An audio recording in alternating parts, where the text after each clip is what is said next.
Merci Gilles, merci pour l'invitation, bien sûr. J'apprends plein de choses, donc je suis content de cette journée. Donc voilà, moi je travaille dans une petite entreprise qui s'appelle MS Nutrition, qui est située à Marseille. Et en fait, nous, notre travail consiste à utiliser des données existantes, type INCA pour les consommations alimentaires, type Agrivalise pour l'impact environnemental, type SICAL pour la qualité, pour la composition nutritionnelle des aliments, rassembler toutes ces données et puis répondre à différentes problématiques de recherche, la plupart du temps à vocation de publication scientifique. Donc voilà, on travaille avec différentes personnes, avec l'INRA, enfin, avec différentes structures, avec l'INRA, avec des partenaires privés, avec des interprofessions, avec des instituts français ou étrangers. Voilà. Donc, euh, donc, je vais vous parler d'une approche. En fait, je vais vous décrire trois approches qu'on utilise habituellement pour comprendre quel choix alimentaire il faut opérer pour avoir une alimentation plus durable. Alors, d'abord, cette dia de contexte qui présente voilà, les leviers de réduction de l'impact environnemental de notre alimentation. Donc, on a beaucoup parlé de l'offre, de la façon dont on produit les aliments. Il y a aussi sur l'aspect demande sur lequel on peut jouer pour réduire l'impact environnemental de notre alimentation. Et en fait, le sujet qui nous occupe aujourd'hui, l'affichage environnemental, intervient vraiment à la frontière de ces deux périmètres, puisque les pratiques agricoles, notamment utilisées du côté de l'offre, les façons dont sont produits les aliments vont déterminer un score environnemental et ce score environnemental va potentiellement influencer le choix des individus, leur choix alimentaire. Donc moi, ce que je vais vous présenter, c'est plutôt la partie demande. Donc, quel choix alimentaire il faut opérer pour alors avoir une bonne santé, à savoir atteindre, si possible, les recommandations nutritionnelles. On peut prendre en compte également la part budgétaire allouée à l'alimentation, donc le prix des aliments, à- afin de ne pas exploser son budget, tout en prenant en compte également nos habitudes alimentaires et puis l'impact que peut avoir nos choix alimentaires sur la planète. Donc, ça présente les quatre dimensions qu'on présente et qui composent ce qu'on appelle les régimes alimentaires durables. Pierrick en proposera la définition dans la présentation qui suit.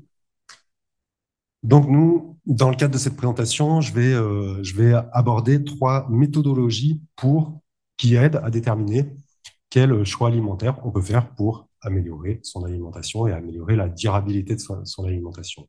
La première approche, c'est l'approche par scénario. L'autre approche, on l'appelle déviant positif. Et la troisième, elle s'appelle optimisation. Pour chacune des méthodologies, je vais vous présenter dans les grandes lignes ce que ça suppose. Et puis, j'illustrerai aussi par un article scientifique l'approche. Et enfin, je ferai un petit résumé des avantages et des inconvénients de chaque approche. Donc, la première approche, c'est l'approche par scénario. Comme son nom l'indique, le chercheur va définir un scénario alimentaire, végétarien, vegan, exclusion de tel type d'aliments. Il va associer des quantités d'aliments qui sont conformes à ce régime, pouvoir estimer les apports nutritionnels associés à ce régime, éventuellement ses impacts environnementaux, éventuellement son coût. Tout ça, ça dépend des données qu'on a à disposition. Et puis, il va pouvoir comparer donc les quantités d'aliments, non seulement, mais également les apports nutritionnels, les impacts environnementaux, le coût avec la situation actuelle qu'on peut facilement déterminer, notamment grâce aux données de consommation alimentaire disponibles.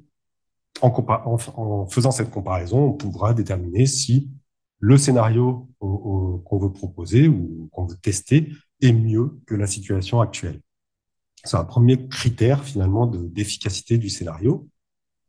Et puis, on va pouvoir aussi comparer ce scénario à des objectifs. Alors, on va pouvoir, par exemple, évaluer un peu les efforts à faire par rapport à la situation actuelle en termes de changement alimentaire.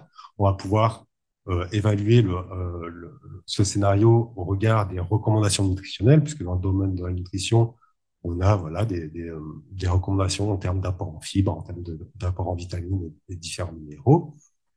On pourra également comparer ce scénario à des objectifs de réduction d'impact environnemental au regard, par exemple, du budget. Donc, un exemple, c'est tiré d'auteurs qui ont participé au régime Eat-Lancet, à l'élaboration du régime Eat-Lancet. C'est un régime qui a été proposé alors à l'échelon mondial, qui a fait pas mal parler de lui. L'idée, c'est pas de s'arrêter vraiment sur le régime en lui-même, hein, c'est vraiment de comprendre la méthodologie. C'est un truc un peu méthodologique que je vous fais aujourd'hui. Là, dans le cadre de cette étude, bah, les chercheurs se sont amusés à estimer les apports nutritionnels d'une situation actuelle. Donc là, j'ai sélectionné 4 nutriments. On a les fibres, les protéines, le calcium et la B12. Je les ai exprimés là en pourcentage de leur recommandation, ce qui veut dire que si on est au-dessus de la ligne horizontale, on respecte la recommandation en question. Si on est en dessous, on la respecte pas. Donc, dans la situation actuelle, par exemple, on voit que voilà, les apports en fibres sont un peu sous la recommandation. En calcium, on est à peu près bon. Mais ils sont amusés également, vous le voyez, à construire des scénarios de végétalisation croissante. Donc, plus on va aller vers la droite, plus les régimes vont avoir plus de végétaux. Donc, le premier cran, là, c'est 25%, c'est-à-dire que 25% des calories animales ont été remplacées par des calories végétales. Et on va aller jusqu'à 100%, donc jusqu'à un régime végétalien. On voit donc l'impact sur les nutriments. Alors, si l'impact sur les fibres est plutôt positif, on voit que les apports en fibres augmentent. On se rend compte par ailleurs que des vitamines, notamment la B12, bah, disparaît lorsqu'on est dans un régime d'exclusion totale des produits animaux, puisque cette vitamine se trouve uniquement dans les produits animaux. Donc, l'avantage de cette approche méthodologique, c'est la facilité à communiquer, puisque c'est assez simple de dire, voilà, j'ai simulé un régime végétarien, ça a donné tel résultat en termes de nutriments, en termes d'impact environnemental, en termes de coûts, etc. Néanmoins, il y a un certain nombre de limites qu'il faut souligner. La première limite, c'est qu'on risque de passer à côté d'un scénario qui est potentiellement durable, puisque là, le scénario, il est imaginé par le chercheur. La seconde limite, c'est qu'on a du mal à quantifier l'acceptabilité du scénario proposé. Et puis, les deux dernières limites, elles se recroisent un peu dans le sens où bah, ce que je viens de montrer, c'est qu'effectivement, il y avait un effet potentiellement bénéfique sur les fibres, mais on avait une détérioration de la vitamine B12. Donc voilà, on ne peut pas contrôler l'ensemble des métriques. On peut aussi imaginer d'autres études qui ont simulé l'adoption d'un régime végétalien, qui ont montré que c'était pas mal sur le plan environnemental au titre de l'impact carbone, sans montrer l'impact sur le côté nutritionnel. Donc voilà, il peut y avoir aussi un impact sur une dimension qui n'est pas contrôlée sur d'autres dimensions. Et puis, un autre aspect, une autre limite, c'est que le bien, donc par exemple le respect des recommandations nutritionnelles, n'est pas du tout assuré dans les scénarios. Deuxième approche, on l'appelle déviant positif. Là, la méthodologie consiste à partir d'une situation actuelle. Alors, en principe, c'est un échantillon de consommation alimentaire. Donc, pour ceux qui connaissent les études de type 1K, voilà, on peut se baser sur ce type d'études-là. Donc, on a une centaine ou des milliers d'individus qui ont déclaré leur consommation alimentaire. On peut, grâce à différentes données, estimer les apports nutritionnels de ces individus et les impacts environnementaux, voire le coût associés à leur régime alimentaire. Et là, l'approche va consister à sélectionner par des méthodes statistiques, il en existe différentes, un sous-échantillon finalement qui est considéré comme plus durable. Ça peut être les individus qui ont une meilleure qualité nutritionnelle et un plus faible impact carbone, par exemple. Et donc, on pourra, bah, de la même façon que dans l'approche précédente, comparer la situation actuelle enfin, l'ensemble de l'échantillon et le sous-échantillon qu'on a sélectionné pour déterminer si c'est mieux. Donc, si on se fixe uniquement sur les critères qu'on a sélectionnés pour sélectionner notre sous-échantillon, bah forcément, ça sera mieux. Mais il peut y avoir d'autres critères qui sont évalués a posteriori. Et puis, de la même façon que l'approche par scénario, on pourra comparer à des objectifs tels que l'atteinte des recommandations nutritionnelles. Et dans cette approche-là, finalement, le bien est également rarement atteint. Si je garde l'idée de l'atteinte des recommandations nutritionnelles, personne dans les échantillons, notamment qu'on a à disposition, l'échantillon AK, n'atteint l'ensemble des recommandations nutritionnelles simultanément. Donc, l'atteinte du bien sur l'ensemble des métriques étudiées est peu probable. Donc, un autre exemple de publié, donc mettant en œuvre cette approche par déviance positive, celle-ci, j'ai contribué à cette publication, alors elle date de 2014. Donc, on est parti de l'étude de consommation AK2 et on a sélectionné les individus qui avaient une bonne qualité nutritionnelle. C'est un indicateur qui s'appelle le Pan Diet qu'on a utilisé. Et puis qui avait en plus un faible impact carbone. C'est la seule métrique environnementale là qu'on avait à disposition à l'époque. Et donc on a pu sélectionner un sous-échantillon de 21% qu'on a considéré comme défiant positif dans le sens où ils adoptaient pas tout à fait les mêmes comportements alimentaires que les autres individus. Et puis cette démarcation était plutôt positive sur l'aspect nutritionnel et sur l'aspect de l'impact environnemental. Donc une des forces, c'est qu'on a sélectionné des régimes dont on peut difficilement remettre en doute l'acceptabilité dans le sens où c'est des vrais régimes, contrairement à l'approche montrée précédemment des scénarios. Là, on est sur des régimes existants. Effectivement, bah, ils avaient une meilleure qualité nutritionnelle puisque c'était notre critère de sélection, un plus faible impact carbone puisque c'était également notre critère de sélection. Il s'est trouvé que par analyse a posteriori, on a pu aussi voir que le coût était également plus faible. Alors, en termes on a pu également comparer du coup les choix alimentaires de l'ensemble de la population et celui de notre sous-échantillon. Dans les grandes lignes, vous voyez là la contribution de différents grands groupes. Je vous invite à pas trop focaliser sur les résultats parce que déjà ils datent c'est une publie de 2014 avec des données notamment d'impact environnementaux qui sont un peu datées. Et voilà, on a maintenant des valeurs auxquelles on peut probablement plus faire confiance.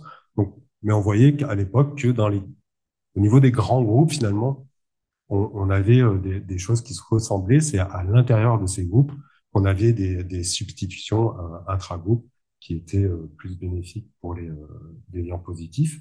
Il faut aussi noter que dans notre échantillon de déviants positifs, il n'y avait pas de régime, enfin, il n'y avait pas particulièrement de régime d'exclusion. Tous les groupes alimentaires sont représentés là sur le graphe. Donc, un des avantages, c'est qu'on se base sur des vrais régimes. Donc, comme je l'ai dit précédemment, on peut difficilement remettre en cause l'aspect acceptable de ce qu'on propose. Une limite, de la même façon que l'approche par scénario, c'est qu'on cherche à faire mieux, mais l'atteinte du bien est assez peu probable dans le sens où par exemple, les recommandations nutritionnelles, on ne garantit pas l'atteinte des recommandations nutritionnelles avec cette approche. Dernière méthodologie, c'est l'approche par optimisation, et celle-là, elle va à l'encontre des deux précédentes sur cette dernière limite là que je viens d'annoncer, qui est l'atteinte du bien, puisque cette approche, elle propose de partir d'une situation actuelle, donc un régime moyen par exemple, avec une quantité d'aliments, des apports nutritionnels, des impacts environnementaux et un coût qu'on va appeler observé. Et dans cette approche, le chercheur va également fixer des objectifs à atteindre. Donc, ils peuvent être le respect des recommandations nutritionnelles, avoir un écart faible par rapport à la situation actuelle en termes de quantité d'aliments, fixer également des objectifs d'atteinte de réduction, tout ça simultanément.